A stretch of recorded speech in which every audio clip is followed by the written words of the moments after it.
Bonjour et bienvenue à cette deuxième capsule d'histoire, Pompée le Grand. Comme on l'a vu au dernier cours, il est parmi les grands impérateurs de la fin de la République.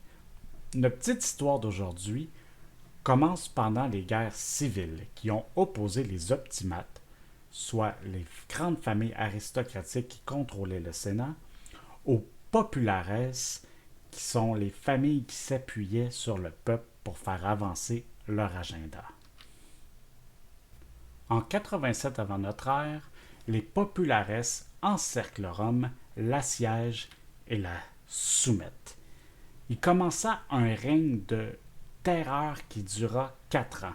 En fait, jusqu'à temps que Sylla, un autre impératrice, arrive de ses campagnes d'Asie pour remettre l'ordre. Pompée, alors âgé de 23 ans, s'autoproclame général et lève 3 légions de l'immense domaine familial. Il donne son support à Sylla et reprennent le contrôle de la cité. Après leur succès, Sylla donna comme mission à Pompée d'aller vaincre les partisans populares en Sicile et en Afrique. Pompée réussissa facilement à vaincre ses ennemis en Sicile. Il passa ensuite en Afrique où il gagna en 40 jours. Sylla était tellement impressionné qu'il lui donna le nom de Pompée le Grand. Sylla meurt en 78 avant notre ère. Peu après sa mort, du trouble commence parmi ses officiers. L'un d'entre eux, nommé Brutus, le père biologique du Brutus qui va assassiner César, se rebelle dans le nord. Pompée retourne dans le domaine familial, lève des légions à nouveau et va régler son problème. Il restait un dernier général populares, Sertorius. Il était très talentueux et il avait le support populaire. Au printemps 76, Pompée passe en Espagne à aller rejoindre des alliés qui le combattaient déjà. Le conflit dura encore pendant 4 ans. La fortune des armes bougeait d'un camp à l'autre.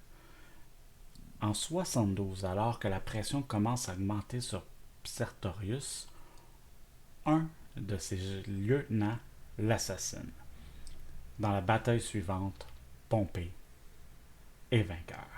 La gloire est toute à lui. Pendant ce temps, en Italie, il y avait les guerres serviles. Spartacus, qui avait eu quelques victoires sur les armées romaines, se retrouvait cerné sur la pointe de l'Italie. L'armée de Crassus avait même érigé un mur pour l'enfermer et s'assurer qu'il ne puisse pas se ravitailler en espérant l'affamer. Toujours plein de ressources, Spartacus réussit à s'enfuir juste pour tomber dans les pattes de Pompée qui passait par là. Encore une fois, toute la gloire revenait à Pompée. En 67 avant notre ère, les pirates sont partout dans la Méditerranée, au point que le Sénat donne des pouvoirs extraordinaires à Pompée. Avec ces pouvoirs vient 500 navires, qu'il distribue à 24 légats qu'il envoie en mission un peu partout. Personnellement, il garde 60 navires et se dirige directement dans le repère des pirates. Une fois arrivé, Pompée choisit la diplomatie. En échange de faire brûler tous leurs navires, il offre aux pirates la citoyenneté, des postes importants et des terres dans une cité qu'il fonde à son nom, Pompéopolis. Dans l'espace d'un été, la piraterie a été enrayée.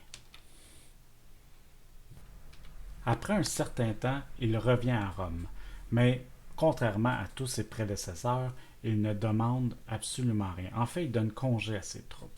Un peu plus tard, il célèbre son triomphe, mais cette fois sur le monde entier. Bref, Pompée va continuer d'être un acteur. C'est pas la fin de son histoire, mais c'est la fin de cette capsule. Merci beaucoup.